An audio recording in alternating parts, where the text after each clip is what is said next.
Bonjour, bonsoir à vous qui êtes connectés. Je suis Marcia Bissog, je suis le guide et je suis très fier de faire ce direct avec vous ce soir. On s'est donné ce rendez-vous. Je ne voulais pas que c'est France 24 qui parle de notre actualité.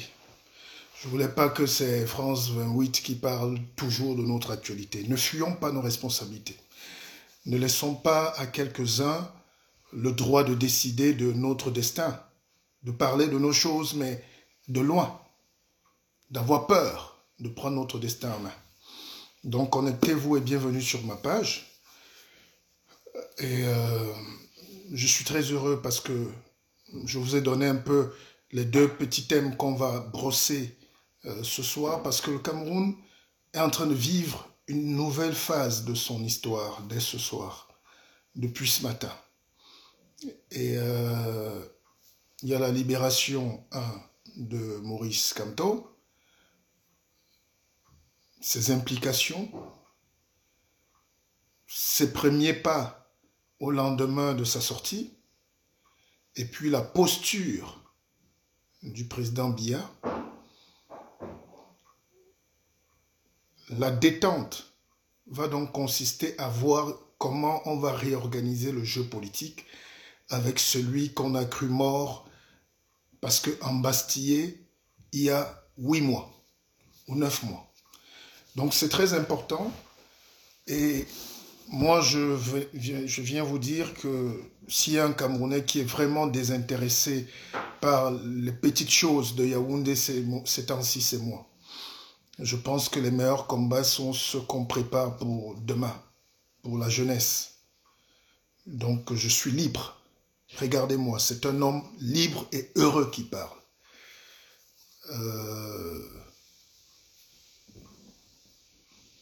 Parce qu'il nous manque souvent à tous la sincérité. On se connaît. Vous avez vu des gens qui, en direct, souvent ici, on dit que Kamto doit mourir. Il doit pourrir en prison. Que son sort est scellé là-bas. Et dès qu'on l'a libéré, les mêmes gens, sûrement déséquilibrés mentaux un peu, ou bien affamés simplement du ventre, ont commencé à dire bravo à Paul Biya, c'est un grand homme, et c'est cette indécision qui me gêne chez nous les Camerounais. Soyons un peuple de conviction. Soyons un peuple, s'il vous plaît, si vous voulez que le pays soit demain un pays de grandeur, mourrez même avec vos convictions. Et ce sentiment-là, ces Camerounais qui se cachent, ils sont avec Kamto mais se cachent, ou sont avec Biya mais se cachent, c'est ce jeu politique que vous croyez appeler de la politique, mais en réalité, c'est une politique de l'embuscade, c'est une politique du mensonge, c'est une politique qui ne peut pas aboutir au développement. Quand Chirac est mort, vous avez vu vous-même comment Le Pen, le père, a écrit que même à son meilleur ennemi, jusqu'à la tombe, un truc comme ça. Bon, ennemi en politique. Ça veut dire que il faut que les Camerounais soient forts dans leurs convictions. On ne bascule pas au gré des vents, au gré du riz, au gré du pain, au gré de la sardine, au gré du coquille. Non, si vous croyez à un idéal politique, vous vous battez pour. C'est pour ça que les Luther King ont changé le monde. C'est pour ça que, imaginez Barack Obama qui commence sa campagne en tant que démocrate et il finit républicain. Il y a des gens au Cameroun qui ne savent pas ce qu'ils sont. Dès que Paul Biya dit un truc, ayop, ayop, ayop, nous les patriotes. Et dès que Paul Biya les prend à contre-courant, oui, nous sommes avec toi. Mais vous n'êtes avec rien du tout. Donc à ces gens-là, je dis, vous ne faites pas du bien au Cameroun. Je dis ça parce que j'ai suivi les réactions depuis midi pratiquement, de comment nous intervenons, comment les gens accueillent ces choses. Et je voulais vous dire quand même qu'il fallait qu'on insiste là-dessus. N'oubliez pas, moi j'ai deux volets. Je parle de mon apport spirituel et mon apport matériel. La vie est une. Les Camerounais, les Africains croient qu'il y a une vie matérielle d'un côté, donc le corps se balade seul, et puis après on dit on va à la prière, il y a une vie spirituelle, et l'esprit se met à se balader seul à la recherche de je ne sais pas qui à Jérusalem. Non, la vie est un tout. On est corps et esprit. Quand on a la fusion des deux, on gagne des combats. On sait pourquoi on vit. La vie a des vertus cardinales. La politique a des vertus cardinales. Un, il faut savoir pourquoi on se bat. Si je peux paraphraser quelqu'un, il faut savoir pourquoi on combat. Et deux, il faut toujours savoir que la victoire est très dure. Ça peut être long, mais on n'abandonne jamais. Donc je voudrais dire bonsoir à tous les Camerounais. Alors, je voulais parler de toute autre chose ce soir, mais l'actualité nous oblige à parler de la libération de Kamto. Et je vais vous citer Averroès, parce qu'il faut aussi citer. J'ai suivi un abruti, entre guillemets, comme il y en a plein en ce moment au Cameroun, en veste de cafard, qui rôdent autour du premier ministère. Peut-être ils ont faim, je ne sais pas. Et il a dit que la politique, c'est même pas les théories, tout. Donc, il faut faire la politique comme les moutons, quoi. Une science qui doit s'appliquer pour que le peuple tire le profit. Tous les abrutis se sont engouffrés là-dedans et tout le monde a son mot à dire. Laissez parfois les érudits ou les technocrates, les techniciens, les spécialistes vous driver un peu, vous conduire vers le char de Dieu. Et vous verrez, le Cameroun va s'en sortir. C'est-à-dire, on peut ne pas aimer Kamto, on peut ne pas aimer un leader politique, Adamoun Damjoya, mais jamais il ne faut pas que ça vous vienne à l'esprit. On peut même ne pas aimer Cabral Libi, mais il ne faut jamais que ça vous vienne à l'esprit que ces gens sont cons, que ces gens sont idiots, que ces gens ne savent pas. Parce qu'ils ont quand même, je ne vais même pas dire quand même, ils ont ce qu'il faut pour faire de la politique. On n'insulte pas tout le monde en politique. Il y a des désaccords, il y a des camps. Mais l'essentiel, c'est de reconnaître la valeur en chaque Camerounais qui se démarque intelligemment. Parce que nous avons besoin de mérite. Nous avons besoin de méritocratie. Si vous suivez mes interventions depuis, j'étais le premier candidat déclaré à cette élection et le premier à me désister parce que j'avais anticipé tout ce qui allait arriver. J'ai dit bien tout. Donc je ne peux pas être jaloux de ceux qui ont porté leurs convictions, leur combat pour libérer le Cameroun. Parce que nous sommes en guerre. Mais nous sommes en guerre contre nous-mêmes. Nous sommes en guerre contre les étrangers, contre le monde. Mais le monde aussi ne se préoccupe pas du sort d'un petit pays comme le Cameroun. Ne vous prenez pas trop pour le coq qui croit être le lion. Nous ne sommes même pas une fourmi dans le jeu des nations. Ce soir en Irak, il y a 100 morts, 4000 blessés. Le monde ne s'est pas arrêté. Mais pour une guerre de pétrole. Et l'Irak, c'est l'une des 5 premières réserves de pétrole au monde. Où toutes les nations sont là en train de tuer ce peuple. Mais il y a 100 morts et la vie continue. Ce n'est pas un problème. Donc votre mort, nos 3000 morts doivent nous engager. C'est nous qui pleurons. Et si on ne sait pas faire pause et trouver des solutions, on va aller droit au mur. J'ai entendu des gens dire, oui, Kamto est bien en prison. Sa place, c'est là-bas. Il doit mourir, d'ailleurs il mange bien là-bas, il y a les carreaux et la clim. Je dis, mais vous êtes humain ou bien vous êtes un animal? Comment on peut atteindre ce degré de méchanceté? Et 2 jours après, ou une semaine après, venir dire, vraiment, vive le professeur Kamto et vive vraiment Paul Bienfort. Non, il y a une incohérence qui constitue les êtres au Cameroun que nous sommes, et c'est cette incohérence qu'on appelle le sous-développement et la pauvreté. Et ce soir, moi, je suis très fier. Vous savez pourquoi? On a détendu. J'ai appelé ici à la détente. J'ai parlé personnellement au président Paul Biya. Je pense qu'il m'a écouté. Je sais qu'il m'a écouté. Les autres qui ont peur, comme s'ils sont en location dans leur propre pays, c'est votre problème. Nous, on va parler. Nous, on va parler. Et ça fait du bien. Ce soir, je dors je suis à l'aise. Parce que j'avais cette gorge nouée là. J'avais ce petit truc qui passe pas. Je ne me sentais pas bien dans ma chair d'un Camerounais qui est dans le monde, qui bouge et qui se décide, mais qui voit comment on embastille, comment on prend 400 personnes pour rien. Je dis bien pour rien. Si on a annulé les poursuites ce soir, ça veut dire que le dossier en réalité était vide. Donc on n'aurait même pas dû l'entamer. Et c'est pour ça que je crois que nous sommes souvent entourés de très mauvais conseillers. Et ceux-là, les va-t-en-guerre, les excités primitifs, primaires, les bouts en train, mais c'est incroyable. Les bulbes les mous du bulbe rachidien, les rachitiques du cerveau, tous ces gens-là sont en train d'exciter, de pomper la haine. Le tuyau de la haine ne doit pas s'arrêter. Parce que dans les deux camps, il y a une petite économie souterraine. Il y a une petite vie qui se collecte, mais sur le dos de la misère des gens, les têtes décapitées, les soldats qui meurent, les enfants qui accouchent, d'autres enfants en brousse, les villages qui sont brûlés. Tout ce drame humain-là ne dit rien à ces gens qui veulent qu'on cotise. Ou bien à d'autres gens qui veulent qu'on sécurise leur poste. Ou bien à ceux qui sont là, qui croient qu'être au gouvernement, c'est la panacée de son intelligence, alors qu'on est en train d'assister à la renaissance d'un nouveau Cameroun. La pression du peuple, la pression des médias, la pression républicaine peut parfois amener même le dur des gouvernements à céder. Et ce soir, le gouvernement a cédé. Ils n'étaient pas obligés, mais je pense qu'ils ont cédé parce qu'ils ont senti une pression populaire. Et ça fait du bien.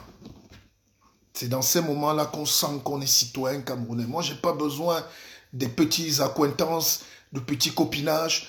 Je n'ai pas besoin de ces bisous de minuit. Je suis un homme libre et je pense qu'il faut se battre pour cet idéal, peut-être même pas pour nous. Nous, on vit cette liberté ici, mais il faut que nos enfants là-bas aient au moins le sentiment d'avoir existé. Parce qu'un homme à qui on prive la liberté est un homme qui n'a jamais vécu. Même s'il a l'illusion d'être sorti de l'ENAM, même s'il a l'illusion d'être dans un bureau, il vit du contribuable, mais en réalité, une vie d'oppression, une vie où on ne laisse pas la vie s'écouler, n'est pas une vie, parce qu'on est prisonnier de ces prisonniers. On est... Averroès disait que l'ignorance mène à la peur. La peur mène à la haine. Et la haine mène à la violence. Voilà l'équation simple. Voilà l'équation simple. Je reprends. Vous êtes libre de partager ce direct. N'ayez pas honte. Ça mérite un partage. Nous ne sommes pas des excités primaires, mais ça mérite un partage parce que c'est un direct républicain. Très peu de gens, ce soir, peuvent prendre la parole pour dire même le droit, pour dire les droits fondamentaux des uns et des autres, pour dire l'humanisme, pour dire leur désir de justice et de liberté. Si on était dans un pays sérieux, tous les hommes politiques auraient dû faire un petit discours ce soir. Mais il n'y a pas de politique chez nous. Les gens disent, ah, c'est leur problème là-bas. Non, ce n'est pas leur problème. Quand un Camerounais est embastillé injustement, il faut que ce soit la cause des 25 millions de Camerounais, même s'ils sont dans le système, même s'ils sont du sérail, même s'ils sont, c'est ce qu'on appelle les causes communes. Un peuple qui ne sait pas faire cause commune est un peuple qui ne va jamais s'en sortir, ni jamais se développer. C'est comme un accidenté en route et puis les gens passent. La solidarité à la dignité humaine, l'appel de la dignité humaine nous pousserait, nous obligerait. Voilà ce que je veux dire déjà. L'appel de la dignité humaine nous obligerait. Dans un pays organisé et civilisé, pas un pays villageois, dans un pays qui tend vers la modernité, quand un leader politique qui sort de prison est déjà dehors, les premières déclarations, parfois lui ne s'exprime pas, mais les autres congénères ont le droit de dire un mot de sincérité, qu'ils soient ses amis ou pas, qu'ils soient ses alliés ou pas, qu'ils soient ennemis ou pas. Ça fait du bien pour la naissance d'un pays. Quand on libère Vous avez vu, Mélenchon, c'était un problème national. Quand il est sorti ici en France, tout le monde, on a interviewé tout le monde, même ses pires ennemis. On est allé chercher même Marine Le Pen. Même le président s'est exprimé dessus. Mais vous êtes dans un pays d'apparatchiks. Des gens qui n'ont pas de mandat croient déjà ils ont un rêve. Ils ont un destin, donc ils sont supérieurs. Ils ne parlent pas de ces choses. Nous devons nous battre pour la justice dans ce pays, qu'on aime tous. Je vous dis qu'on aime tous. Il n'y a pas un Camerounais qui aime plus le pays qu'un autre. C'est notre pays. Nous sommes obligés de nous battre pour qu'il y ait un idéal. On se bat avec des idées. On se bat pour des concepts. On se bat pour que vive une certaine idéologie du bien. Parce que toute la bataille au Cameroun aujourd'hui, c'est comment tuer l'État villageois pour qu'on ait un État moderne. Les débats sur le fédéralisme, la décentralisation, c'est la même chose, mais l'essentiel, c'est le contenu, c'est l'âme qu'on met dans le cœur de ce pays. Est-ce que nous voulons un pays moderne? C'est la question qu'on n'a pas posée aux gens. Vous pouvez faire une fédération où il y a 2 États qui vont être modernes et 9 États ou 8 États qui seront villageois et qui vont peser parce qu'il y aura un État central. Ils vont freiner toujours. Je vous prends un cas particulier. Si on donne maintenant l'autonomie accentuée aux 2 régions anglophones, nos frères de ce côté sont des travailleurs, c'est des bosseurs, c'est des forceurs, c'est des gens sincères. Ils volent moins que nous. Ils sont plus directs parce que l'anglais parle franc. Et ces gens ont une culture de fabriquer leur pain, de réparer leur route, de bricoler leur petite maison. Ils n'attendent pas le ciment du colon. Ils sont libres. Et même leur diaspora est plus organisée. Ils sont aux États-Unis, au Canada et tout. Je ne dis pas celle qui achète les armes, mais je dis cette diaspora qui est parfois prête à aller ouvrir un hôpital à Fundong. Ils font des choses plus que toutes les autres communautés camerounaises. Tous les anglophones, enfin, on va utiliser les mots, tous nos frères de là-bas qui sont aux États-Unis, au Canada, se regroupent et construisent les routes dans leur village. Ils construisent des projets de développement. Mais nous, on ne sait pas le faire. Alors, imaginons donc qu'ils soient vraiment décentralisés, donc c'est-à-dire leur autonomie. Comme on est dans un même pays, ils vont tellement aller vite que là-bas, ça sera New York, que là-bas, ça sera les Bahamas, et ici, ça sera Bahamas. Pour rigoler, pour détendre. Ils vont tellement aller vite, et la conséquence première, ça sera l'inverse. Les frustrations vont traverser dans les 8 autres régions qui ont peur, où il y a le tribalisme, où il y a les calculs politiques, où il y a la haine, où il y a la misère et la paresse généralisée. Et les autres 8 provinces ou régions, ou tout ce que vous voulez, ou fédérations, vont encore combattre le progrès qui va venir de l'autre côté. Parce que la lumière qui n'est pas de nous, nous éblouit chez nous. Est-ce que vous comprenez la réflexion? Et c'est pour ça que quand on a fait ce débat avec des petits plaisantins pour la plupart qui sont venus manger et émarger, j'ai compris que le Cameroun est en train de reculer sur 50 ans. C'était une occasion de faire participer Maurice Kamto à ce débat, par exemple. Je pense qu'il est l'un des meilleurs architectes camerounais du droit. Et on a parlé de la décentralisation, de la forme de l'État, de ceci et de cela. Mais on libère le gars quand on a clôturé le dialogue. Donc il y a pour moi là quelque chose qui m'a gêné. Donc je disais pour reprendre, partagez, hein, vous êtes libre. L'ignorance mène à la peur. La peur mène à la haine. La haine mène à la violence. Et si on avait géré cette équation intelligemment, c'est-à-dire on prend de l'autre côté, donc pour éviter les violences, on devait nous battre pour éliminer la haine entre les Camerounais. Or, nous avons fait justement le contraire. On a attisé la haine. On a cultivé la haine. Parce que pour avoir un poste de président, de ministre ou de je ne sais pas quoi au Cameroun, il faut vivre de la haine du cousin, de la haine du frère, de la haine de l'autre. On oppose les gens. Et ce système de Yaoundé, depuis 60 ans, est parti d'opposition en opposition, de montage bidon en montage bidon, pour dresser les Camerounais les uns contre les autres et avec son demande de développement. Donc, il eût été nécessaire pour combattre cette violence abjecte qui ne nous a rien apporté, il eût été nécessaire d'aplanir la haine. Et cette haine vient de quoi? De la peur qu'on a inoculée dans nos gènes. Même pour se battre pour une justice normale, les gens ont peur. C'est le combat des autres. C'est le combat de Penda et Koka. S'il veut, il meurt là-bas. C'est son problème. C'est le combat de Zongan. S'il veut, il meurt là-bas. Zongan, je suis très proche de lui. Je n'ai pas d'affinité avec Maurice Kamto. S'il y a une affinité, elle peut être intellectuelle. J'apprécie, mais je n'ai pas d'affinité pour qu'on ne me soupçonne pas.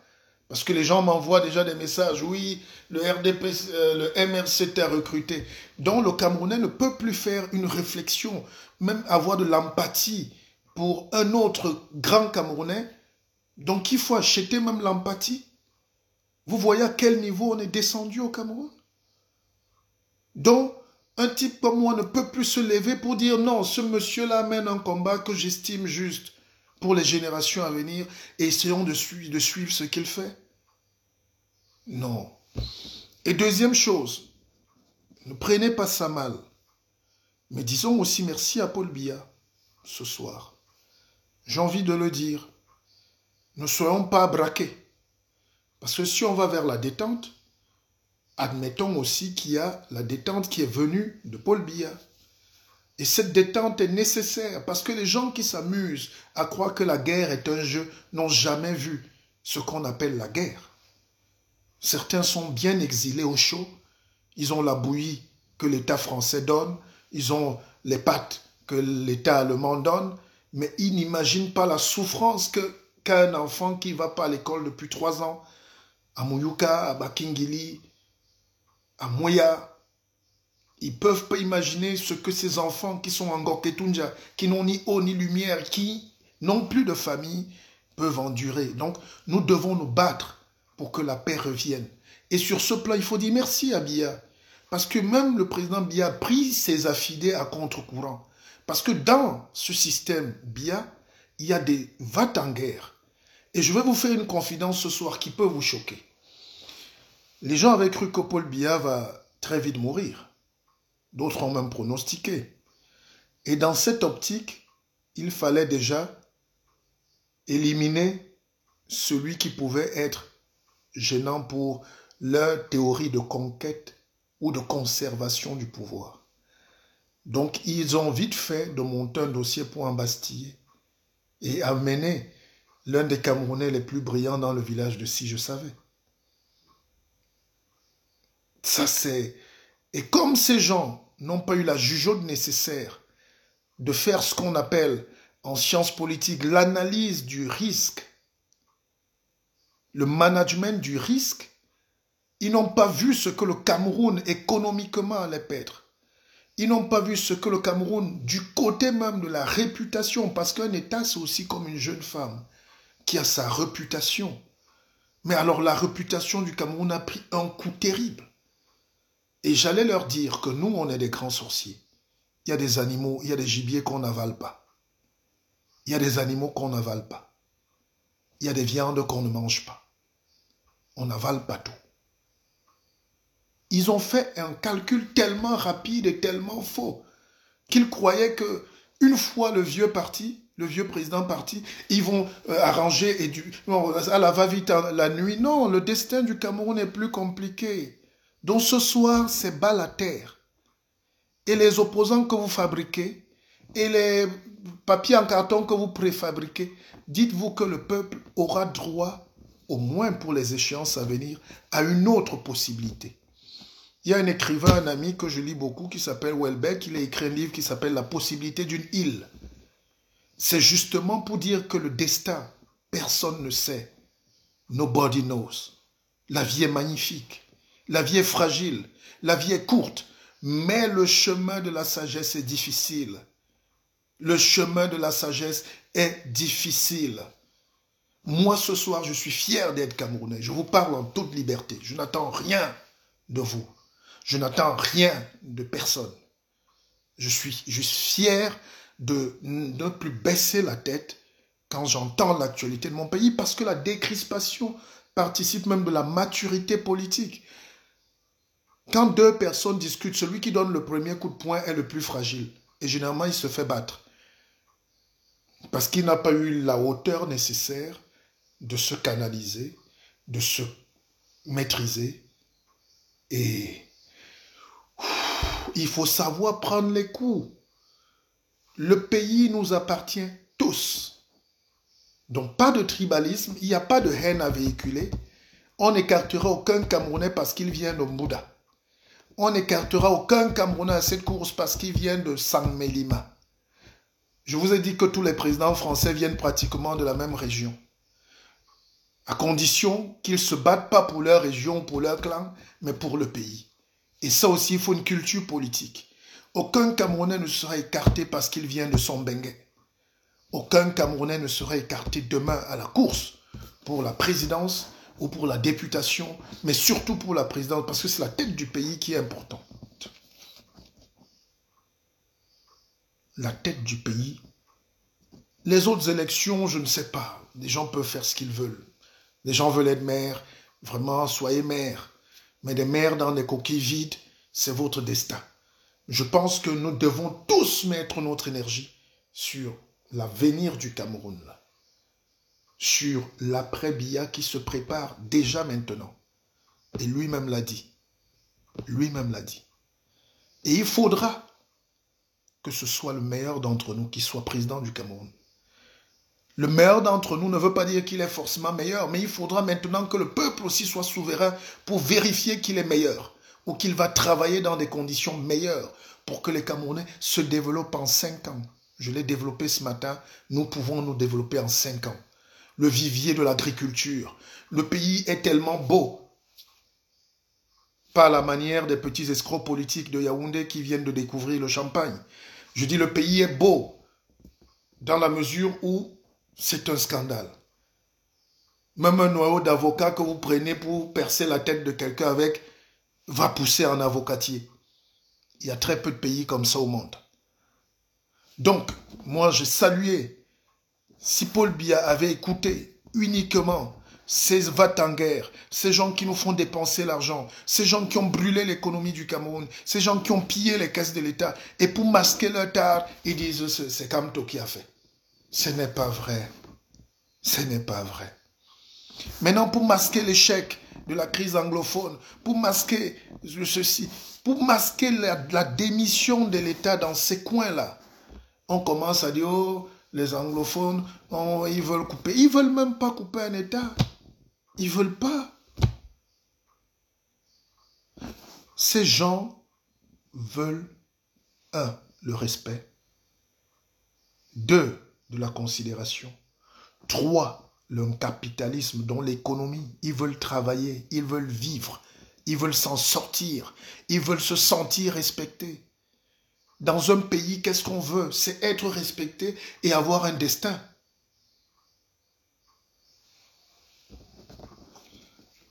Donc, je sens que le président Biya était dans une bulle. Richardson Kamgan, tu me laisses développer. Je ne suis pas obligé de te suivre dans ta haine viscérale. Si on parle bien de paix ce soir, il n'y a pas un camp qui doit faire la paix et un autre affûter les armes. Réfléchissons, mes frères. Vous n'êtes pas obligés de m'aimer. J'ai ce qu'il faut. Mais il faut que les Camerounais apprennent à s'embrasser, à vivre ensemble. Je pense que les gens disent ça facilement, mais vivre ensemble, c'est difficile. Vous imaginez, vous êtes en Suisse, les vrais Suisses milliardaires, ils doivent côtoyer les réfugiés érythréens, somaliens, canadiens, camerounais, congolais. Mais ils vivent avec eux. Acceptez-vous déjà. Personne n'est un saint, mais je dis Paul Biya a quand même décrispé, que ce soit sous la pression ou pas. Il y a des dictateurs qui meurent au pouvoir et qui laissent leurs opposants mourir aussi là-bas. Ils préfèrent perdre tout Ils préfèrent aller jusqu'au bout. Et ces jusqu'au boutistes qui sont avec le président, ils savaient que Kamto va mourir en prison. Mais de quoi vous parlez là? Des gens qui ont mis en prison Kamto et toute la bande, ils n'avaient pas prévu qu'il y aurait un rebondissement, non seulement international, mais qu'il y aurait cette colère internationale levée par des jeunes Camerounais pour dire stop. Ils croyaient que l'affaire est facile. Mais je vous dis, il y a des viandes qu'on n'avale pas. Il y a des gibiers qu'on ne mange pas. Ça peut vous empoisonner vous-même. Et ils n'avaient pas prévu ça.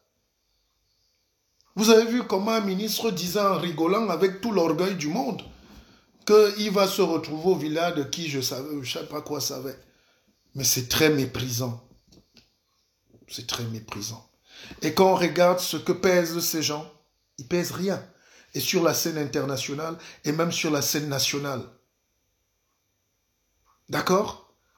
Mais je ne sais pas par quel malheur certains arrivent à des postes de responsabilité. Je vous dis, au Cameroun, il y a beaucoup de choses à changer. Ce n'est même pas le diplôme qui est important. Je veux frustrer personne ce soir. Gardez vos bagages ou gardez vos parchemins.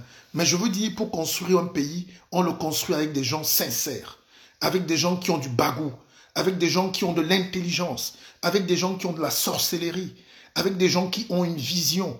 Mais les gens qui conseillent à un vieux président de 90 ans bientôt d'enfermer le deuxième à l'élection présidentielle, lui ont fait peur. Ou lui disent, je ne dédouane pas le président, mais je veux dire qu'on lui a dit que c'était vite fait là. On peut arrêter 300 personnes, allez, on les jette là-bas, et puis on n'en parle plus, la vie continue. Non, le pays ne peut pas vivre comme ça. On ne peut pas vivre comme ça. Et ça créait plutôt de la sympathie. J'avais dit dans une interview à Paris que la prison va rendre Maurice Kamto en bête politique. Les gens n'ont pas compris. Il y a toujours un épidermique qui dit oui, mais pourquoi il est un politicien? Non. Kamto, que j'ai vu aujourd'hui, c'est une autre personne. C'est une autre personne. Et la prison, c'est la meilleure université. Lui qui est enseignant, il n'avait peut-être pas encore expérimenté ça longtemps comme ça. Je sais qu'il avait déjà fait quelques jours en cellule. Il était déjà peut-être en prison, à la BBR à l'époque. Il avait été arrêté étant à l'université, je pense. Mais cette violence-là, cette déchéance humaine-là, direct comme ça, il n'a pas vécu ça. Et la prison te renforce dans tes convictions. Si tu es fort. Mais elle détruit aussi le mental de ceux qui sont faibles. Donc c'est un nouveau Kamto qui est arrivé. Donc c'est à lui de voir. J'aurais bien pu l'appeler en direct pour qu'il nous parle. Si on était dans un pays où les gens ne se prennent pas la tête, il aurait aussi pu, il peut intervenir, il suit. Il peut dire ce qu'il pense aux Camerounais parce que tout le Cameroun est connecté. Vous êtes tous là.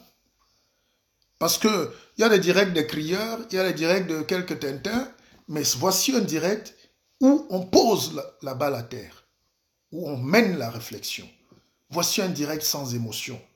Voici un direct, voici une tribune camerounaise, une tribune africaine. C'est pour ça que pour ceux qui veulent prendre l'antenne et qui sont sérieux et courtois, ils peuvent prendre une minute pour qu'on avance, au lieu de lancer les petits mots. Donc, Akeva, avançons. Merci, Président Biya, mais allez plus loin. Mais voilà. Mais si vous ne reconnaissez pas déjà que le Président Biya a fait le geste, pourquoi vous voulez qu'on continue de discuter? C'est un geste qui apaise. Et c'est ce qu'on demandait.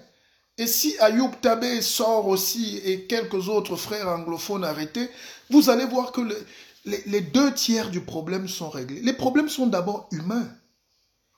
Les problèmes au Cameroun sont d'abord, c'est structurel, conjoncturel, mais c'est d'abord des problèmes de personnes. Les gens ont de la haine. Depuis que les Blancs nous ont laissés, on a de la haine. On ne sait pas vraiment parler. Le Cameroun ne s'est pas retrouvé depuis que les gens là nous ont enlevé le cori au cou. C'est de ça qu'il s'agit, mes chers frères. Et maintenant que l'occasion est donnée pour qu'on se retrouve alors, qu'on redéfinisse, parce qu'un pays n'est pas figé vers le passé, c'est un pays qui avance. C'est comme les relations. Toi, tu peux être bamileke, mais tes enfants sont douala. Et tes petits-enfants sont bakaka. Et tes arrière-petits-enfants deviennent français. D'autres blancs, juifs et tout. Donc, la vie, l'identité dans un pays, c'est des choses qui nous interpellent. On doit en débattre. Donc j'ai écouté les gens dire qu'on doit former par exemple des régions des Bassa, les régions des Bétis, des régions de ceci, mais ça veut dire qu'ils ne comprennent pas, parce que ceux qu'ils appellent les Bassa d'aujourd'hui, dans 20, 30, 50 ans, seront tous petits-fils Ewondo ou petits-fils Mamundang, en fonction des flux, des échanges, des mariages, des fusions, de l'économie. Quand il y a une société qui s'installe dans votre village, au bout de 3 ans, tout le monde parle la langue majoritaire des ouvriers qui sont venus massivement. C'est comme ça que le monde s'est fait. Quand je me balade aujourd'hui à Paris, je ne reconnais plus le Paris que j'ai laissé il y a 10 ans. Je ne reconnais plus les Parisiens. Les vrais Parisiens sont rentrés dans les campagnes pour avoir une meilleure qualité de vie et fuir les immigrés maliens, camerounais et congolais qui font un bruit terrible à Paris. Et donc Paris est devenu le Paris du Congo. Bruxelles est devenu le Bruxelles des Rwandais, des Burundais, des Camerounais, des Congolais. Si vous êtes à Bruxelles le soir, toute la ville pratiquement danse le lingala. De Matongué à je ne sais pas où. Et les Belges ne se plaignent pas. Ils se servent plutôt de cet atout, cet apport-là, pour développer leur pays et leur économie. Donc voyons l'autre comme une économie. Les gens qui ont posé le débat sur le fédéralisme n'ont pas écouté les intelligences sur ce sujet. Ce n'est pas sur la culture qu'on bâtit le fédéralisme. Ça n'existe pas. Parce que la culture n'est pas bloquée. Moi, ma culture aujourd'hui, c'est quoi? Ce matin, j'ai mangé un taros jaune. Ce soir, je suis en veste, style européen. Peut-être avant de dormir, je vais mettre ma djellabad et je vais manger un peu d'écorce de mon grand-père. Donc, je suis tout ça. C'est ma culture. Ma culture est moderne. Ma culture est celle d'hier et d'aujourd'hui. Je suis qui? Je suis un homme camerounais nouveau. Et c'est ce Camerounais nouveau qui va faire un nouveau pays avec tous les autres frères.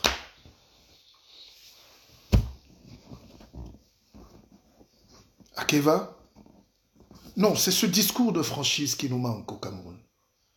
C'est illusoire. J'ai même vu des gens qui disent on va faire la République des Grassfields. Ça ne peut pas exister, mon frère. Ça ne peut pas exister une République des Grassfields. C'est ces petits poisons, je ne condamne pas. Si les réflexions sont posées, c'est la somme des frustrations. Parce que l'État, à un moment, avec sa prédation des sous-préfets, préfets, gouverneurs, tous ces gens-là qui viennent de Yaoundé, de l'ENAM avec des têtes grosses parfois, ils sont là pour brimer les populations. Je ne veux plus que jamais dans mon pays on appelle quelqu'un chef de terre. Quelqu'un qui n'a aucun mérite, ni à l'école, ni tout, il sort dernier à l'ENAM. Il est préfet au village, il vient chez vous, il est chef de vos terres. On l'appelle chef de terre. C'est les choses coloniales.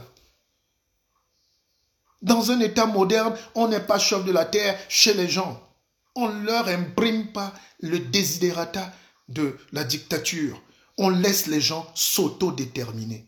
Et je pense que c'est ce débat qui est important. Mais on s'autodétermine parce qu'on a la volonté du cœur d'aller vers l'autre.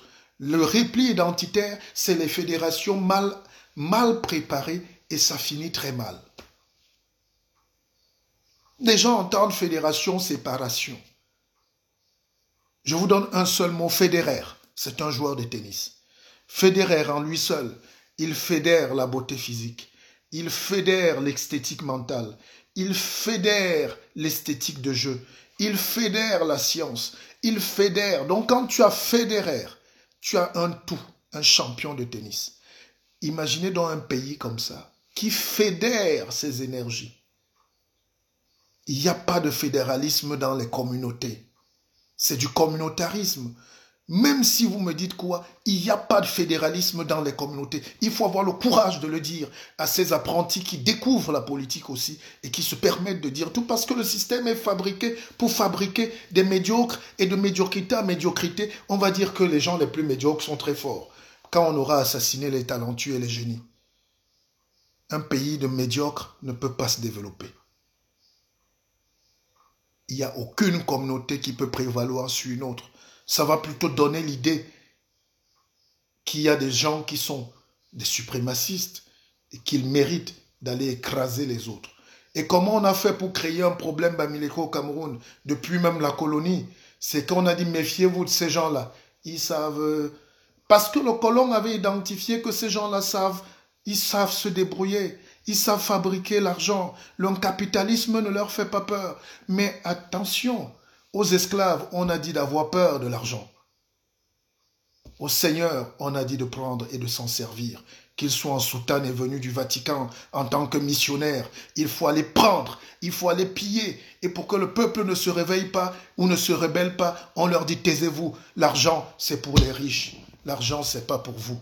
Et puis il y a des communautés qui se disent non, on peut quand même commercer, on peut faire des affaires.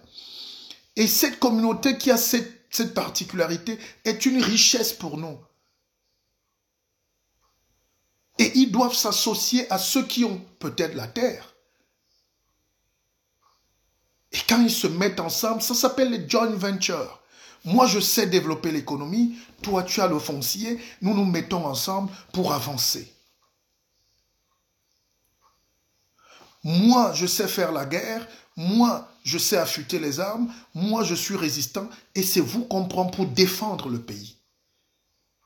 Le fédéralisme, pour moi, c'est un continuum de la planification stratégique. Même avec les 10 régions qui sont là, on ne touche rien. On modernise juste les process, les procédés de gestion. Et on respecte le nouveau Camerounais. Je ne veux plus qu'un Moundang sente qu'il est un Camerounais de sous-zone quand il arrive à Douala.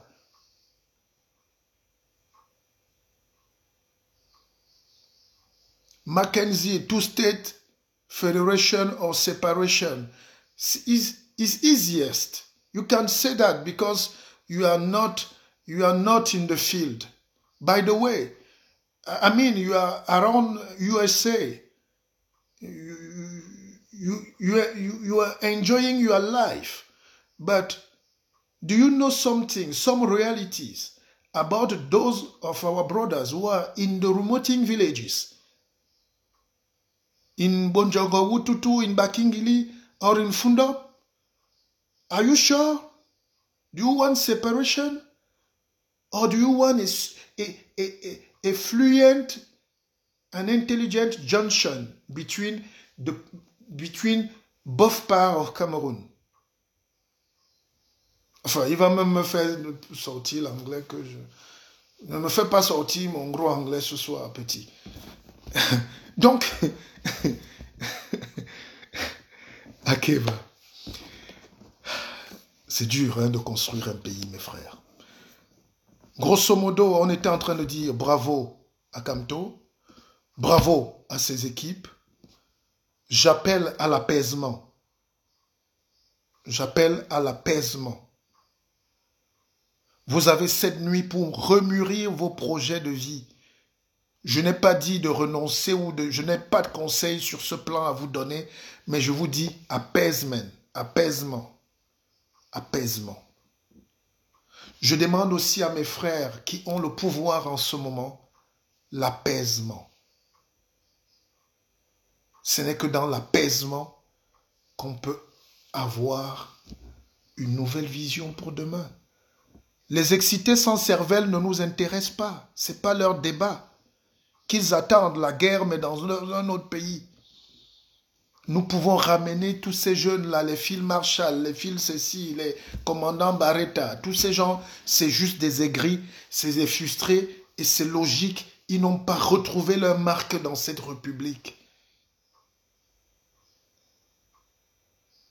Nous devons donner à chaque Camerounais la fierté.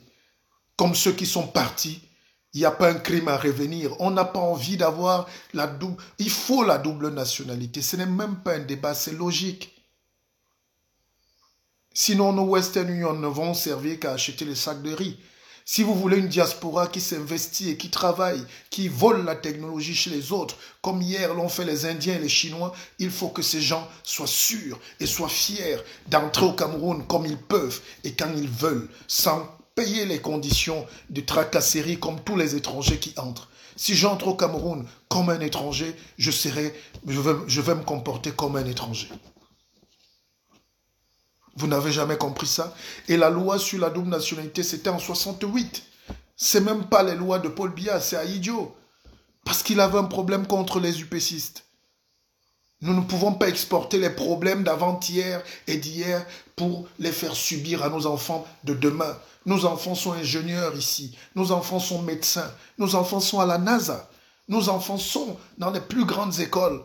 Mais s'ils commencent à enrichir le Canada, s'ils commencent à enrichir les États-Unis uniquement, où est donc le bénéfice que le Cameroun pourra tirer de ses enfants? Voilà Kylian Mbappé, c'est un Camerounais, mais il est français. La France ne peut pas le lâcher. Et nous, on va se contenter de Djib També. Et on veut gagner la Coupe du Monde. C'est pareil, la vie est comme ça. Chaque pays se bat pour garder les meilleurs. Voilà mon frère Jean Ekoka. Il est brillant homme d'affaires aux États-Unis. Il ne sera plus jamais au Cameroun. Il peut venir pour manger 1 million d'or et quelques missolets pour 2 semaines, mais il ne peut pas mettre ses actifs là-bas. Parce qu'il se sent étranger. Vous créez un sentiment de jalousie entre ceux qui sont restés là-bas, nos frères, et ceux qui sont ici et qui se battent. Cette fracture-là, c'est le sous-développement. Il faut casser le sous-développement. Et voilà les discours qui ne plaisent pas parce que, vous savez, quand les gens ont théorisé déjà la haine comme mode de gouvernance, ils font peur aux Camerounais. Je vais vous dire un mot ce soir. C'est moi, Martial Bissok, qui parle. N'ayez pas peur. Tout le monde suit ce direct. Ils sont cachés.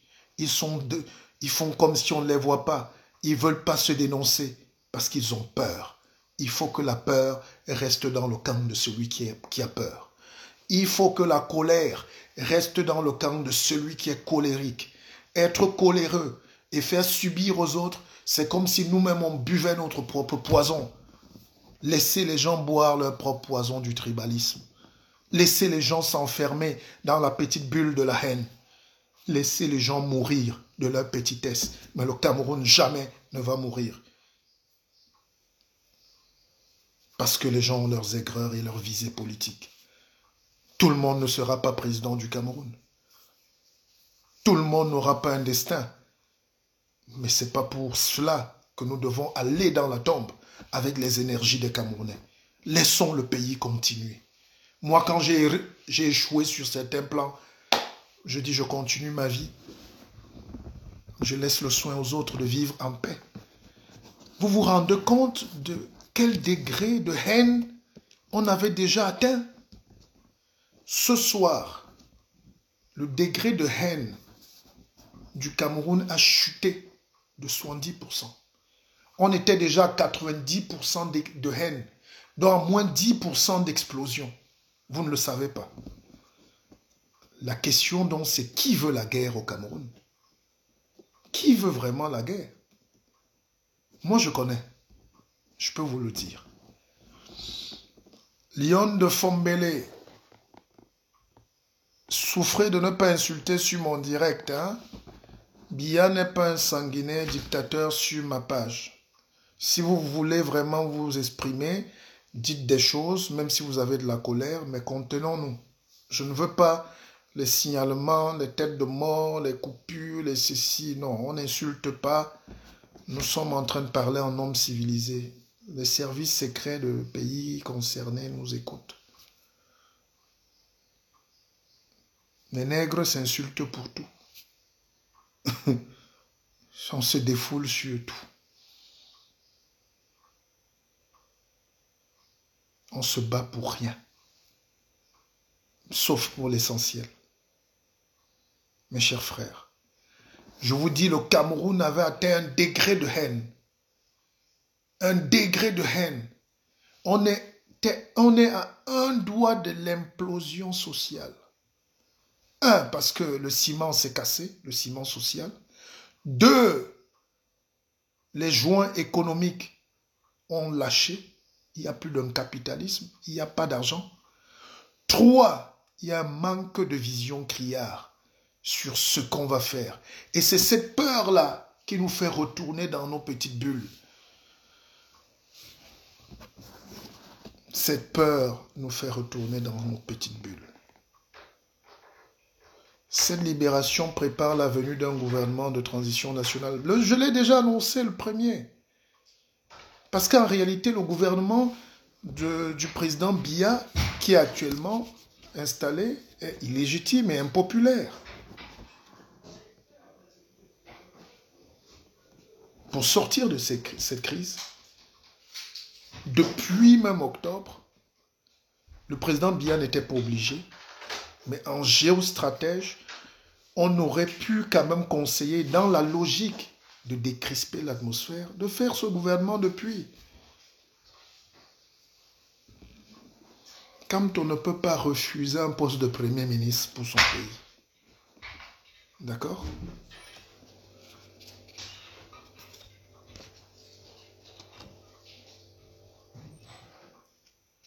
Le président peut faire ce qu'il veut, mais sur ce coup-là, ce gouvernement de transition ou d'unité nationale aurait pu régler les problèmes sérieux depuis.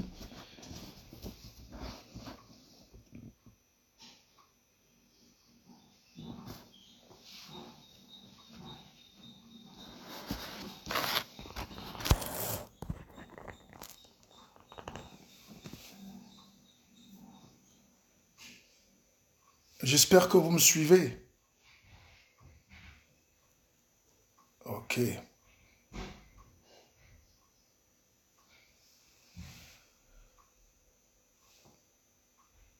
Il faut qu'on soit sincère. Il faut qu'on ait du courage. Il faut qu'on prenne sur nous la souffrance de nous faire violence.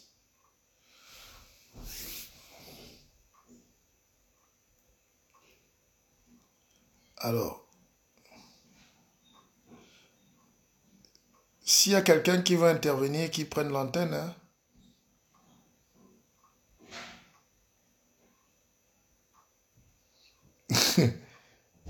Meuf, on t'a dit l'anglais de ça. But, what do you mean?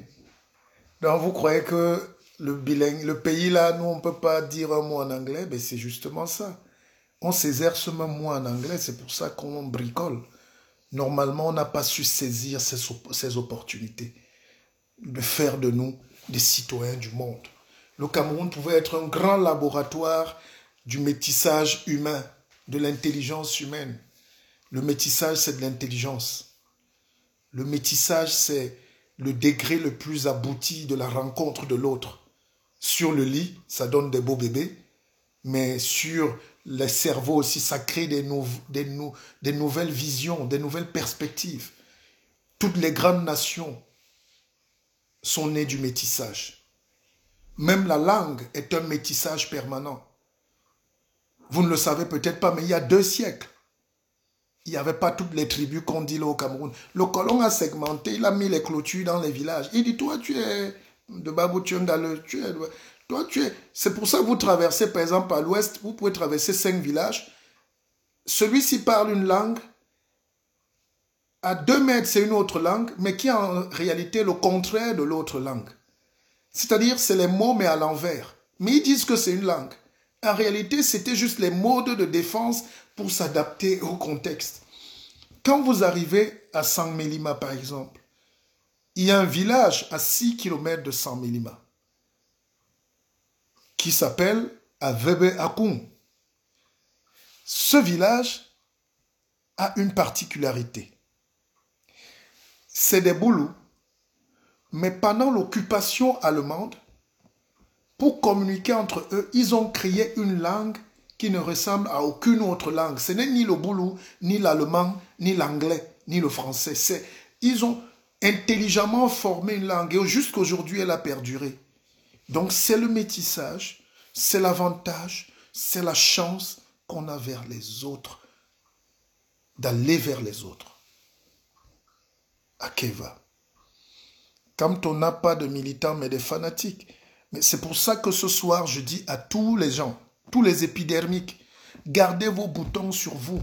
Une république ne se construit pas de la haine. Des 2 côtés. Il faut de la médiation, il faut de la distance, il faut un peu de hauteur pour qu'on donne la chance à nos enfants demain. Si Kamto avait écouté tous les gens excités de son camp, c'est que Yaoundé est en train de brûler ce soir. Si Paul Biya aussi avait écouté tous les excités de son camp, c'est que Kamto meurt en prison et tous les gens de Bamenda, de Boya, de tout ça, périssent et croupissent là-bas. La détente est difficile. C'est pour ça que ça ne nous donne pas les amis. C'est comme moi, si je me mets à dire là maintenant que oui, il y a la chasse aux sorcières, allons tuer tous les Bamenda, allons tuer ceci, on aura 5000 vues là tout de suite. Et il y a certains qui vivent de ça. C'est un fonds de commerce mortifère, mais qui ne peut pas prospérer. Toutes les nations du monde vont vers la construction, vers l'harmonie, vers la paix, vers l'amour, vers l'idéal républicain. L'idéal républicain, c'est Dieu en réalité. Quand vous arrivez dans un pays comme le mien, où je me trouve actuellement, il y a de la vie qui circule. On se bat pour que les enfants aient de l'éducation. La santé est une priorité. La formation est une formalité. Ces choses-là paraissent simples. Tous ces Camerounais qui se baladent là avec la carte vitale, je l'ai dit ce matin, vous savez le coût économique d'une carte vitale? Mais c'est un État qui a réfléchi à ça. C'est des gens qui se sont assis des différents bords pour fabriquer ce que nous, les immigrants, viennent utiliser aujourd'hui. Vous ne pouvez pas faire ça chez vous? Donc, il y aura une carte vitale pour les Banen, une carte vitale pour les Yabassi, une carte vitale pour les Mbo, une carte vitale pour les Batanga, une carte vitale pour les Yassa, une carte vitale pour les Ngumba, une carte vitale pour les... Non, mais arrêtez. La République, c'est une dynamique en construction. Je demande les ponts. Je veux qu'on brise les barrières ce soir. Kamto, bienvenue chez toi. Profite de ta femme. Profite de tes enfants dans un moment de recueillement. Et tous tes autres frères doivent se regrouper ce soir avec eux-mêmes. Ils doivent se retrouver avec eux-mêmes après les agapes. Que chacun aille faire son introspection et son auto-évaluation pour nous produire encore des meilleures idées pour le Cameroun. Je retiens qu'il y a la paix. J'ai entendu ça dans votre camp. Et je note qu'il y a la paix, un désir de paix. Les gens peuvent aussi sortir de prison et devenir des djihadistes. C'est ce que le gouvernement ne sait pas. La prison radicalise ou assagit, mais plus chez nous, comme c'est un mouroir, ça radicalise. Donc, il y a un suivi psychologique, qu'on soit professeur agrégé ou pas, quand on sort de prison, le premier réflexe, ne croyez pas que c'est simple, nous sommes tous des humains. D'autres sont sortis de là avec des hémorroïdes, d'autres sont sortis de là avec la gale, d'autres sont sortis de là avec le mental brisé, même s'ils sont en costume. On n'est pas fort face à la mort. J'ai vu une Zongang, mon ami, je l'ai senti briser un peu. Lui qui est souvent un dur. La prison casse, même si on ne vous dit pas tout. Donc ce soir, qu'ils se recueillent, qu'ils se mettent à prier, qu'ils se retrouvent avec eux-mêmes dans une posture méditationique, j'allais dire même léviatique, pour qu'ils se reconnectent à eux-mêmes. Il faut ça. C'est important parce que ça casse la prison. Même 2 jours, même 1 jour de prison, ça tue. Donc ils ont été forts.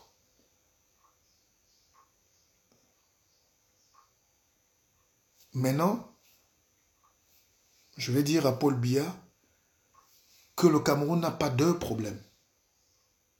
Je pense que même ce soir, j'ai suivi Kamto parler, il n'a plus envie de dire qu'il va contester l'élection présidentielle. On va essayer d'avancer, je pense. C'est moi le devoir que je peux demander à cet aîné. Et je demande aussi au président Paul Biya de penser à l'héritage qu'il veut nous laisser. Vous voyez, ça dépend de lui. Hein. Une petite signature et la paix. Une petite volonté de marquer le paix et tout est réglé.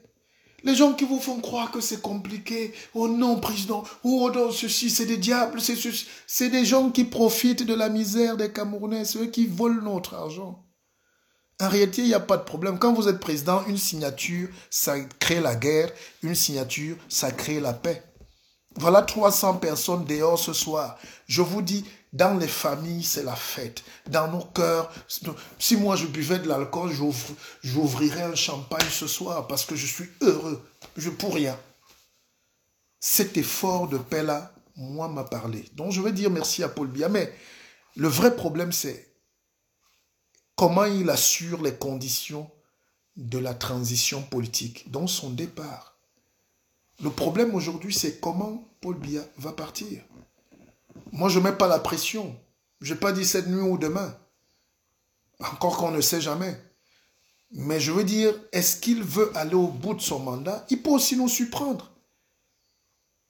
Le président Biya peut nous surprendre demain matin avec un bon vrai discours, pas écrit par des petites mains là-bas, où il nous donne le fond de sa pensée, il nous dit, écoutez les enfants, l'heure est venue pour nous de nous séparer. Moi, direction Vomeka, manger mes chenilles avec mes petits-fils. Et vous, allez, continuez avec votre pays, mais venez me consulter de temps en temps.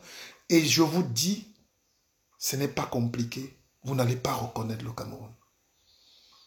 Si vous permettez aux Camerounais qui se battent à l'étranger de rentrer avec cet espoir qu'il y a un nouveau Cameroun, parce que le sentiment aujourd'hui, c'est que tout est bloqué.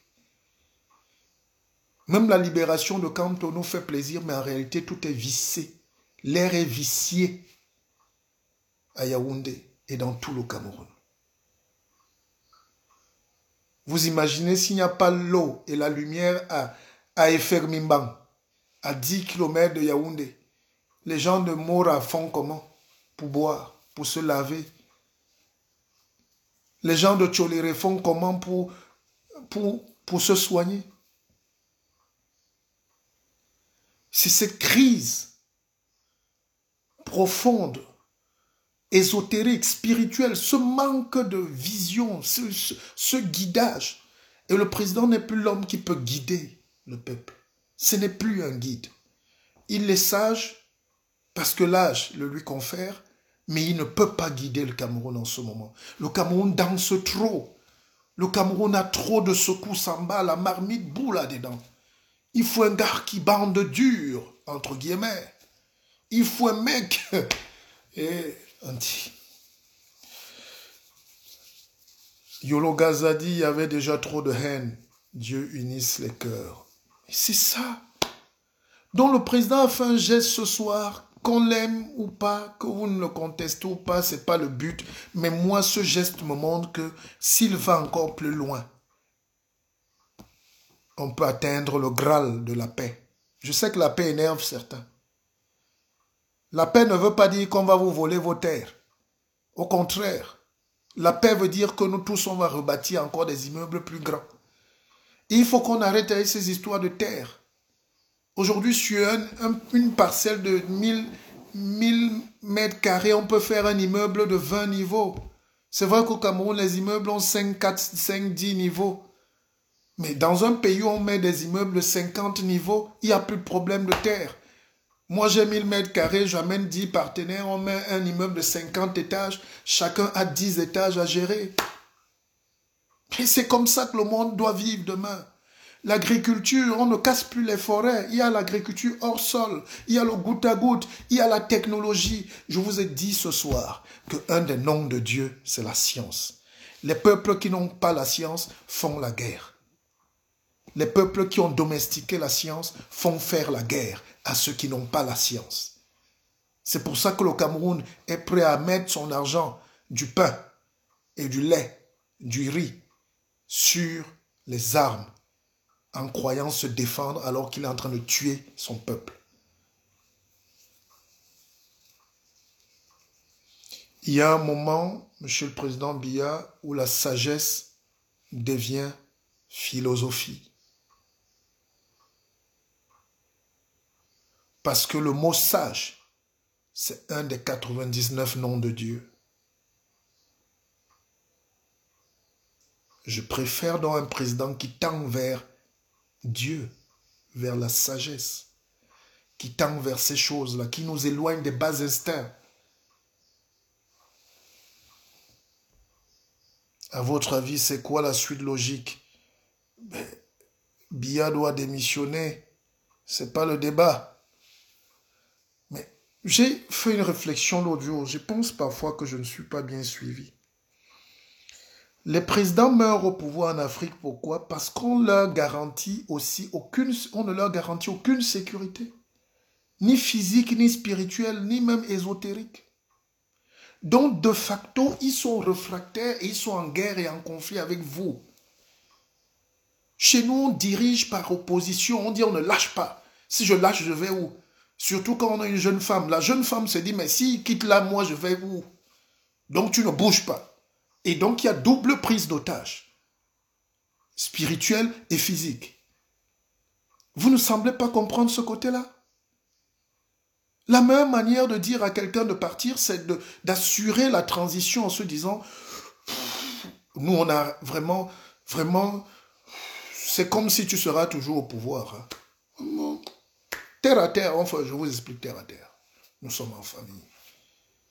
Il faut que le président Biya sente qu'il n'a pas une pression des TPI, des TPG, des TP quoi là, et que toute sa famille est menacée. Donc, le premier réflexe de la femme, souvent, c'est de sécuriser. La femme sait garder le cap. La femme sait sécuriser les biens. Le premier réflexe d'une épouse d'un président qui est déjà âgé, c'est de sécuriser le palais, de confisquer toutes les retombées d'argent, de faire des provisions parce qu'elle croit qu'elle sera pourchassée. Mais tout ça à la fin finit mal parce que même si vous avez un compte en Suisse, les Suisses vont le prendre. Même si vous mettez votre compte aux Bahamas, ils vont le prendre. Même si vous gardez l'argent dans les chambres froides, on va le prendre.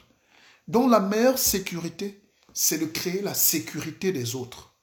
C'est de créer ces conditions tranquilles de départ. Et c'est cette chance que j'ai envie de voir aboutir dans les yeux de Biya. Je le dis sincèrement, c'est Martial Bissot qui parle, le grand sorcier pépère de chez moi, c'est moi, et je parle d'autorité. Je suis équilibré, je ne suis pas un excité.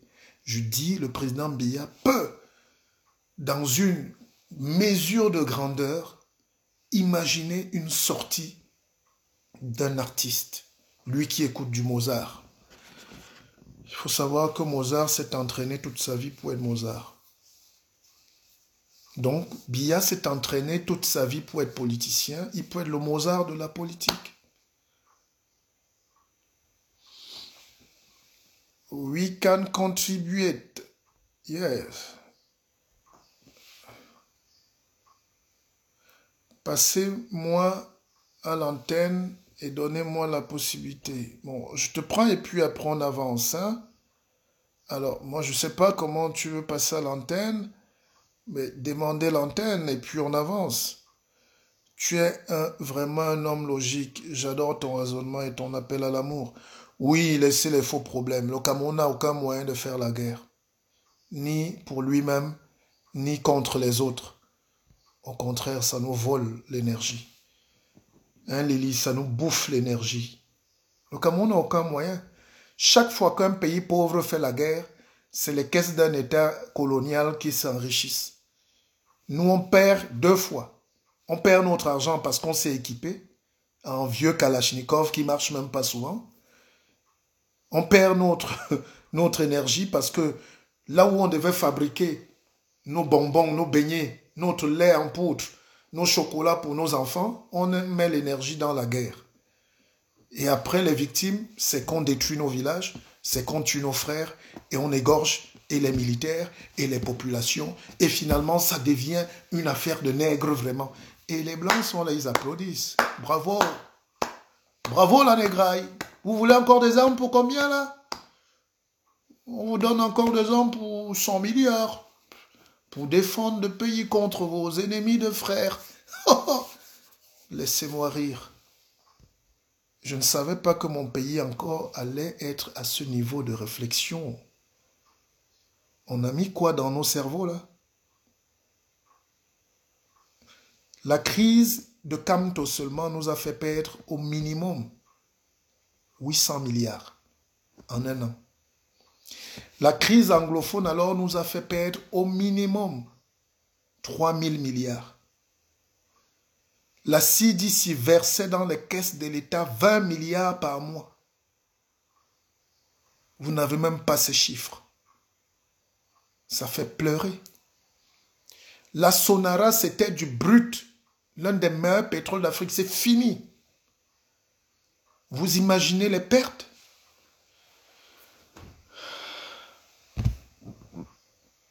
Vous imaginez les pertes? Qui va rattraper ces retards?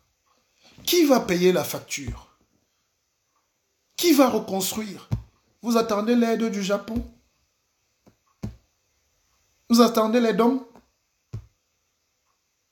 Vous avez déjà vu un pays se développer avec les dons de l'ONU, de l'UNESCO, de la Croix-Rouge? Quand on dit don, ça veut dire le surplus. On ne donne jamais ce qu'on a de plus cher. Si moi je veux donner, bon, moi je donne souvent. Moi je peux enlever ma vraie veste. Si j'en ai trop, je donne. Mais quand quelqu'un vous donne souvent quelque chose, c'est la nourriture qui a dormi, qu'il veut mettre à la poubelle. C'est les chaussures qui ne suffisent plus. C'est les culottes déchirées. C'est ça que vous voulez? J'ai vu l'aide du Japon, 1 milliard de francs.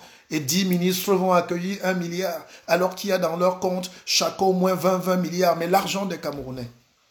Arrêtons ça. Arrêtons. Ça fait pitié.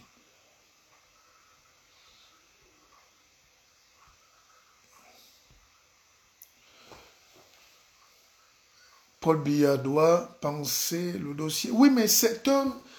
Écoutez-moi, le tout, c'est pas de dire Paul Biya va... Mais si vous avez la haine aussi contre Paul Biya, même si elle n'est pas masquée, il a aussi les moyens de dire je ne bouge pas. Vous savez, Mobutu est tombé malade depuis les années 1997, il était déjà malade. Il a fait des confidences où il voulait partir, mais quand il regardait, on lui promettait la mort de tous les côtés. Il a dit, j'attends ma mort sur place. Pareil. Donc il faut qu'on arrive à dépassionner le jeu politique. Pour qu'arriver à un stade, un type comme Paul Biya qui a eu la grâce de tout avoir, les Camerounais lui ont donné, les Camerounais ont souvent aimé ce type plus que leurs propres enfants, leurs propres femmes. Il y a des gens qui ont mis le parti, la tenue du parti RDPC, même dans les villages à l'est, où les maisons sont inclinées, sans eau, sans lumière. Le gars a quand même la tenue du parti, il aime. Mais quand un peuple vous a aimé comme ça, il faut aussi lui rendre l'amour intelligemment, c'est-à-dire vous partez, mais de manière fine, sans brutalité, sans qu'il y ait la communauté. Je vois mes frères qui appellent, si la communauté internationale entre chez vous, allez voir en Centrafrique, allez voir au Congo, allez voir au Sud-Soudan. Voilà ce discours qui vous énerve. Si ces gens-là entrent, vous n'irez même plus jamais alors au Cameroun définitivement. En Centrafrique, ils sont là depuis près de 20 ans. Ils font des bébés là dans les maisons. Les enfants naissent avec les yeux penchés, Bangladeshis. Donc, ils ont gâté même la population centrafricaine. C'est des gens bizarres qui naissent là-bas et c'est fini, il n'y aura plus jamais de Centrafrique. Au Congo, c'est pareil. Dès que les Congolais veulent se parler entre eux, le lendemain, les coups de feu éclatent. On dit, on a tué tel. Mais ils montent des scénarios parce qu'ils profitent. Il y a une économie de la guerre. Et si le Cameroun va vers ce destin, comme disait quelqu'un, je ne suis plus moi là dans vos choses. Donc il faut qu'on apprenne à se battre intelligemment pour se parler vrai. Nous avons commencé à parler à Paul Biya de manière vraie. Et on est suivi de manière vraie. Pas ceux qui protègent leur poste, leur prébende. Nous, on est suivi jusqu'au palais, à l'intérieur, dans la chambre. C'est encore pour ça que quand on peut dire quelque chose, nous savons que le président se pose des questions. Il dit, mais si autour de moi, même les jeunes qui... Non, on est révoltés. Donc cette transition-là, c'est des signatures. Rien n'oblige, je dis rien n'oblige Paul Biya à dire ça va pour moi, mais l'intelligence aussi, qui est une forme de sagesse supérieure, qui peut devenir une philosophie politique, peut amener le président à dire, bon, en réalité, ça va. Je vais préparer même un dauphin là qui va conduire. Il trouve une formule et ça va encore décrisper. Vous savez, quand il y a un match de football intéressant et que le Cameroun ne marque pas, parfois je vois des gens, ils ne regardent plus le match. Mais dès qu'il entend, il vient quand même à l'écran. En réalité, les Camerounais se sont détournés, ils sont découragés de leur pays. Mais de temps en temps, quand il y a une bonne nouvelle comme ce soir, ils reviennent parce qu'il y a un sursaut d'espoir. Ils se disent, oui, est-ce que ça va bouger? Est-ce que, quand tu peux aussi sortir, il intègre un nouveau projet de gouvernement qu'il présente au président et puis c'est parti. Personne ne va mourir. Mais au moins, on est sûr d'une chose. Si tu dis à ce monsieur Kamto de faire un gouvernement, il ne va pas prendre les cancres. Ça ne va pas devenir un conglomérat de professeurs et de sectaires, ou, enfin, sectaires d'agrégation, un agrégat d'agrégés, mais je suis sûr qu'il va faire le meilleur pour présenter une feuille de route valable. Et c'est ça qu'on appelle la transition. Ça peut paraître saugrenu, ça sort du cadre du droit, de la Constitution. Dites tout ce que vous voulez, mais je veux dire, si c'était moi, je disais à Kamto, prends tes responsabilités. Gère-nous la crise anglophone là, fais le truc et avançons. Et il allait faire quelque chose d'à peu près correct pour ne pas se fâcher avec les Camerounais. Et Paul Biya allait dormir tranquille et on allait suivre un cheminement. Et c'est cette route-là, parce que le Cameroun est à la croisée des chemins. Soit on va faire la guerre, vraiment la guerre. D'ailleurs, elle a commencé au nord-ouest, au sud-ouest. Même au nord, là, ces gens-là attendent. Hein? De temps en temps, ils entrent, ils coupent les oreilles, ils rentrent. L'armée se bat comme elle peut. Mais on ne peut pas, c'est une guerre à l'usure. On a une armée bien formée. Je salue d'ailleurs l'armée ce soir. Mais le rôle de l'armée, ce n'est pas qu'on lui perde l'état. Vous savez, un militaire qui dort au front et il ne voit pas l'ennemi, mais il peut se suicider. Il n'y a pas d'ennemi. Et le jour où le gars veut aller manger son petit tapioca et la sardine, les gars entrent dans un village, ils brûlent tout, ils repartent. Ce genre de guerre, c'est des guerres d'usure.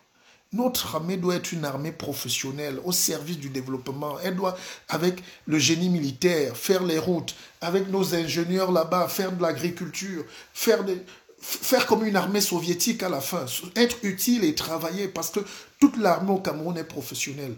Il y a des ingénieurs là-dedans, il y a des astronautes, il y a des physiciens, il y a des mathématiciens. D'ailleurs, ils enseignent, il y a des ceci. Mais cette armée n'est pas là pour attendre que deux petits Boko Haram. Et ça nous bouffe l'énergie. Maintenant, il faut aussi aller suivre les rebelles centrafricains. Ça nous bouffe l'énergie.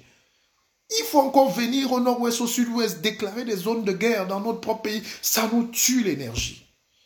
Entre-temps, Bakassi et Kombo Bedimo, la zone pétrole, l'armée n'a plus la force d'aller défendre là-bas parce que les bandits en haute mer sont en train de confisquer notre pétrole, sont en train de pêcher notre poisson et il faut arranger à ce que ça s'arrête.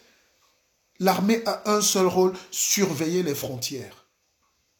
C'est la troisième force du pays. La première, c'est la police. La deuxième, c'est la gendarmerie qui fait les missions de police et d'armée en même temps. Et l'armée ne sort que quand le pays est attaqué, mais de l'extérieur. C'est des mesures d'exception qui font que l'armée commence à patrouiller dans le propre pays. Ça nous bouffe l'énergie. Et les autres pays peuvent encore plus nous fragiliser. Ça, c'était la vision d'un stratège militaire. C'est un réflexe de suivi, on comprend. C'est pour cela qu'il doit savoir qu'il a encore tant de partis. Mais oui, voilà Ali Bongo. Ali Bongo est paralysé d'un côté. Il ne peut plus. Mais comme il représente les intérêts des colons, on le met là. Et lui aussi dit, s'il part son père et l'héritage. Mais ça détruit nos pays. L'insécurité crée l'insécurité. Donc, dans les réformes constitutionnelles, il faut garantir déjà au président qui va venir demain. Parce que moi, je vois le Cameroun en termes de demain. Paul Biya n'est pas mon objectif. Il a fait sa vie et il nous l'a dit. Maintenant, si on s'entretue alors que le vieil homme est en train de partir, c'est qu'on n'a pas été sage, nous. Il a le choix entre sortir avec honneur et sortir dans les déshonneurs. Vous savez, Paul Biya, c'est la dernière race d'aristocrates coloniales ou d'aristocrates coloniaux. Des gens à qui on ne parle pas comme ça. Mais pour la première fois de sa vie, il a vu la violence avec les yeux. Et il a été bouleversé à Genève. Je vous fais cette confidence. J'ai lu les rapports secrets de la police, des renseignements suisses. C'est violent. Le président était déboussolé. Il n'a pas compris. Mais parce qu'il n'a pas vu que la haine de ses propres fils et petits-fils a atteint un niveau de désespoir élevé. Les gens lui ont toujours dit que tout va bien. Monsieur le Président, tout ne va pas bien. Ces gens qui vous ont dit non, laissez ça, les bas sont tout ça, on va régler ça. Non. Depuis qu'on vit, vous avez déjà entendu dans les relations interpays que des citoyens ont cassé leur ambassade. C'est violent. C'est extrêmement... Ces gars ont mené une riposte extrêmement brutale. Et le président Biya il s'est surpris. Et il a dit non, mais et ça c'est un choc. Mais on n'est pas donc obligé d'arriver à la guerre. Même s'il y a une pression internationale qui dit au type de rester et qu'il les prenne à contre-courant, vous allez voir la démission de Biya, s'il y a démission demain, moi j'annonce toutes mes choses et ça se passe. Vous me suivez depuis, non? Tout ce que j'ai dit c'est réalisé, non? Donc la démission du président Biya peut énerver des gens que vous ne soupçonnez même pas. Et c'est là qu'on va voir qui sont les vrais ennemis du Cameroun. C'est là qu'on va voir qui sont les ennemis du Cameroun. Il y a des gens qui croient qu'il faut maintenir, qu'il faut bloquer le Cameroun, Ils ne se soucient même pas de l'économie.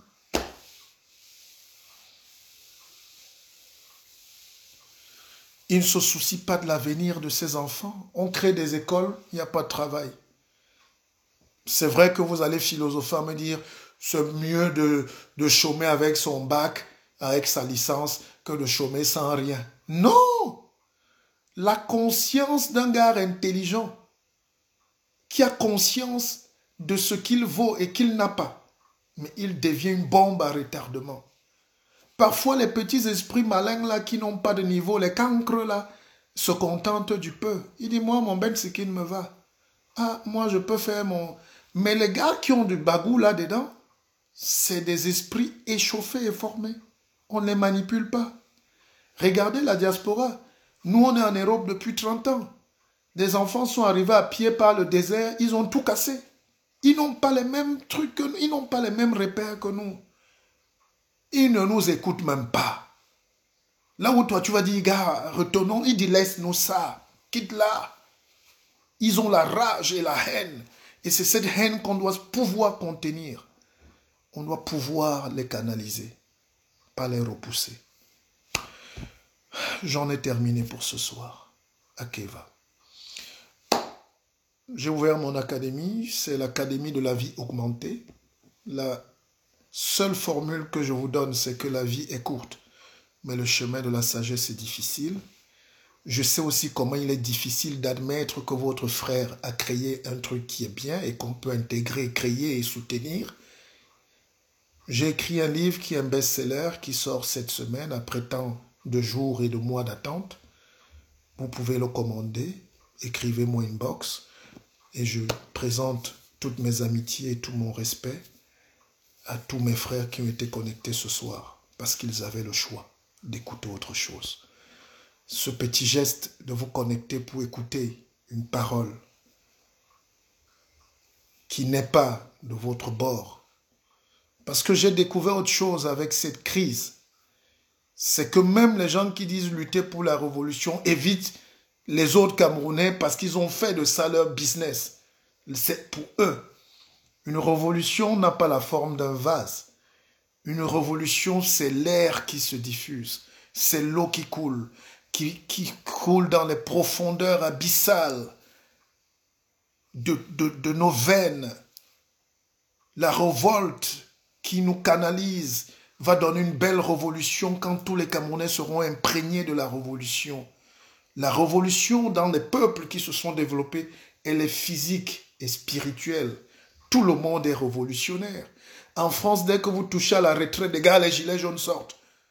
Mais c'est des révolutionnaires. Et ils se font entendre. En Allemagne, dès que vous touchez, même à Hong Kong, qui est l'une des plus belles places financières du monde, les gars touchent les 10 millions de salaires par mois, mais ils disent que non, ce n'est pas question de salaire, ils se sentent plus bien. C'est pourquoi ils font la révolution, ils ne se sentent pas bien. On dit, mais vous avez quel problème? Oh non, on n'est pas bien dans notre pays. Mais donc c'est ça. Nous devons former les révolutionnaires. Pas qui tuent, pas qui brûlent, mais c'est une hauteur d'esprit qui t'amène à dire jamais l'injustice ne passe devant moi. Jamais la fraude ne va passer devant moi. Jamais la magouille, jamais le tribalisme, jamais. C'est ça la révolution. Et cette révolution, nous devons la faire. Si on ne fait pas ça, l'État va disparaître et c'est les filles Macha qui vont contrôler le pays. Je n'aurais jamais, même dans mes rêves les plus fous, je croyais que ça se passe au Libéria. Vraiment, les Ghana, les pays comme le Sierra Leone. J'ai vu dans mon pays un type, il s'appelle Phil Marshall. Il dit qu'il tue l'armée. Il donne des renseignements précis. Et dans leur tenue, ils récupèrent la tenue de l'armée. Des gens qu'ils ont tués de notre armée et ils sont fiers. Et ils paradent. Et ils sont localisés. Moi, avec Google, j'ai localisé.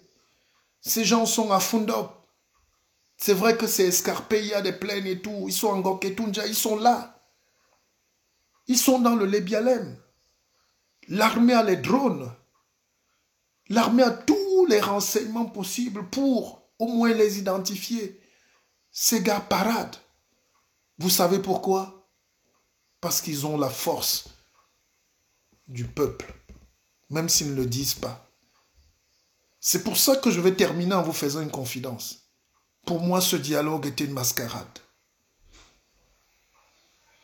Parce que, si je vous dis John Fundi représente qui là-bas, lui-même kidnappé 2 fois, on a brûlé sa maison, ça veut dire qu'il a des idées dépassées. Il ne parle plus pour ces gens. Bon, les autres, je ne compte même pas. Les chefs qui sont allés là-bas ne représentent personne. Ils représentent leur prébande. Des gens, les Camtel, ceux qui ont le MTN, ceux qui ont ceci, et ils veulent parler au nom des enfants qui sont dans la bouche, dans la brousse. C'est ça l'injustice qu'il faut réparer. Et quand je vois des filles Marshall parader avec cette fierté, ils affirment qu'ils ont le pays en main. Ils ont...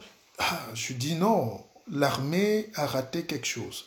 Il y a une coordination centrale qu'il faut rater. Qui commande donc finalement au Cameroun? Est-ce que c'est l'administration territoriale? Est-ce que c'est le ministre délégué à la défense? Jusqu'à quel niveau il peut agir? Est-ce que Betty Assommo, en tant que ministre de la Défense, connaît les questions stratégiques de sécurité? On va me dire, évidemment, il est entouré d'un cabinet. Mais s'il a des conseillers militaires qui viennent de la colonie, qui sont étrangers, s'il a des apparatchiks militaires qui sont colonels mais des bureaux, qui ne sont pas des gens du terrain, et s'il n'a pas un rapport direct avec le président pour des réunions de sécurité, qui va donner l'ordre d'aller intervenir pour maîtriser au moins l'intégrité du territoire? Voilà autant de questions qu'on devait se poser dans ce dialogue. Donc quand vous faites asseoir des gens qui viennent là mais qui sont dépassés, des gargamanadis de rien du tout, je ne veux pas les citer, vous brisez le lien que les Camerounais ont envers le désir de vérité. Parce que vous n'avez pas pris les vrais interlocuteurs. Quand vous faites venir les fils de ministres cachés aux États-Unis, qui vivent de l'argent du Cameroun, qui n'ont jamais payé une école, qui ont des bourses, et qui vivent de l'argent volé du Cameroun, et qui viennent parler au nom des gens de la diaspora, les Camerounais voient et s'affustent, ça crée des cassures. Donc, Christian Yamedieu, on se comprend. Il faut donc qu'on arrête ça. Et je sais que la vérité fait très mal. Et les pays pauvres n'aiment pas ce voyage vers la vérité. Parce que la vérité, c'est une souffrance. Les pays pauvres, comme dans nos familles, n'aiment pas la vérité. Dans nos familles, dès qu'il y a réunion de famille, tu vas attaquer un vrai sujet. On dit non, on ne parle pas de ça ici. Ça commence chez nous et ça monte au sommet de l'État. Voici le moment de tout mettre à plat et de parler, de se parler. Donc, pour Maurice Kamto, bonsoir, bonne soirée. Prends ta douche. Dors, papa. Regarde ta femme, elle est très belle. Parle à tes enfants, même à l'étranger, passe le temps au téléphone, redeviens père pour ce soir. Et pour Paul Biya, je dis merci. Certains vont dire pourquoi, je dis pour rien. Merci d'avoir permis au Cameroun de dormir un peu avec le cœur abaissé ce soir. Mais on peut faire plus. Mais c'est déjà ça. Merci. Akeva. Puisse ce direct vous toucher dans les cœurs. Vous savez, il y a quelqu'un qui s'est moqué de moi un jour. Il a dit, mais oui, mais lui, il se prend pour un spirituel, un pasteur. Je suis celui qui enseigne les pasteurs. Je suis un guide. Et mes propos vont dans le degré spirituel qui manque à nos États. Nos États sont des coquilles vides, des âmes qui se baladent. Parce qu'on n'a pas intégré la spiritualité au cœur d'un modèle de gouvernance. Pas la spiritualité charlataniste de petits cancres et d'autres cancres là. C'est la spiritualité qui est le fondement de l'État. Parce que dans la spiritualité, on met les socles, les piliers solides de l'amour. Et ce qui nous manque en ce moment au Cameroun, c'est l'amour, mes frères. C'est l'amour. C'est l'amour. Et quand on aime, on ne ment pas. Quand on aime, on est vrai. C'est comme avec votre épouse. Les couples où il y a le mensonge, où il y a des comptes séparés. Pendant que la femme achète les terrains en cachette, l'homme aussi va doter une troisième femme. Il achète une autre maison. C'est pareil dans un pays. Quand on se met à se mentir entre le leader politique et le peuple, ça crée des choses inimaginables. Ça crée la déchéance humaine et la guerre. Donc, la vie est très petite. La vie est très courte. La vie, c'est aussi ce tout-là qui rend la vie charmante. Parce qu'il y a le corps et l'esprit, la sagesse et la philosophie. Le corps ne se balade pas seul, le corps se balade, l'esprit ne se balade pas seul. Un corps qui se balade seul, c'est un corps d'un fou. Et un esprit qui divague, c'est un esprit d'un sorcier. C'est un tout qui fait une vie. Et il faut développer ça pour donner la vie aux autres. Dès qu'on a pris conscience et qu'on a mis ça ici, on ne peut pas tenir 3 minutes. Faites cet exercice chez vous et dites-vous donc que vous pouvez aussi laisser le siège, vous pouvez faire la transition, vous pouvez faire la transmission sans qu'il y ait bain de sang. Akeva, c'était le guide Martial Bissok, le Mpépé. Merci.